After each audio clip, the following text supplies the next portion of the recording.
আজকে আমি তোমাদের সম্মুখে logic and philosophy HS second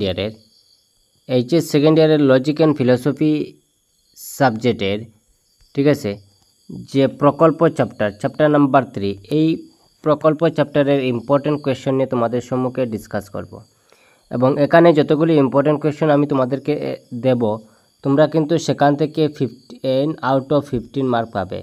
অর্থাৎ তোমাদের প্রকল্প থেকে 15 মার্ক এসে থাকে, সেই 15 মার্কের মধ্যে 15 মার্ক তোমরা কমন পাবে যদি ভিডিওটি ধৈর্য সহকারে তোমরা প্রথম থেকে শেষ পর্যন্ত দেখো এবং কী কী কোয়েশ্চন আমি দিতেছি, কোন কোন কোয়েশ্চনগুলি 2026 বর্ষের জন্য মোস্ট ইম্পর্টেন্ট হচ্ছে তোমরা সেগুলি দেখবে।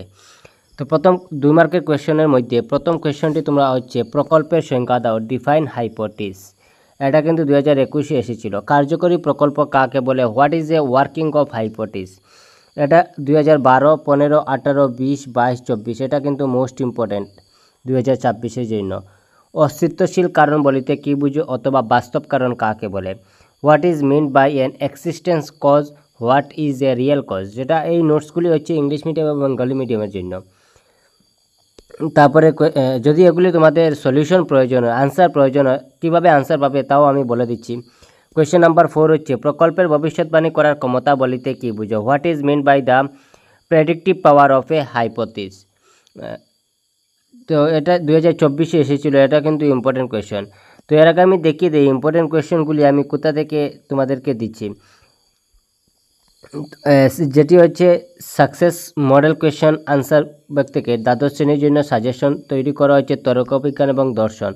সেখানে কি কি রয়েছে দেখো, সেখানের মধ্যে previous year question solve paper for HS board exam 2014 to 2025 পর্যন্ত প্রিভিয়াস ইয়ার কোয়েশ্চন সলভ করে দেওয়া হয়েছে।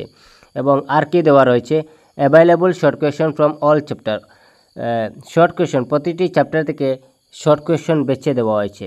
এবং যদি কেউ 2014 থেকে এবং 2025 বছরের মধ্যে যেগুলি কোয়েশ্চেন পেপারের মধ্যে যেগুলি শর্ট কোয়েশ্চেন এসেছিলো, যদি এগুলি কেউ দেখে নেয় তাহলে কিন্তু 100% কমন পাবে। আর এগুলিও প্রিভিয়াসের সলভ করে দেওয়া রয়েছে।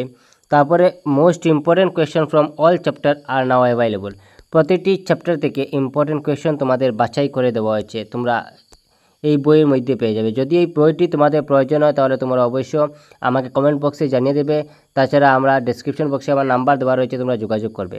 তারপরে হচ্ছে 4 মার্ক এবং 6 মার্কের জন্য কী কী কোয়েশ্চন। প্রকল্পের 4টি স্তর কি, সংক্ষেপে ব্যাখ্যা করো।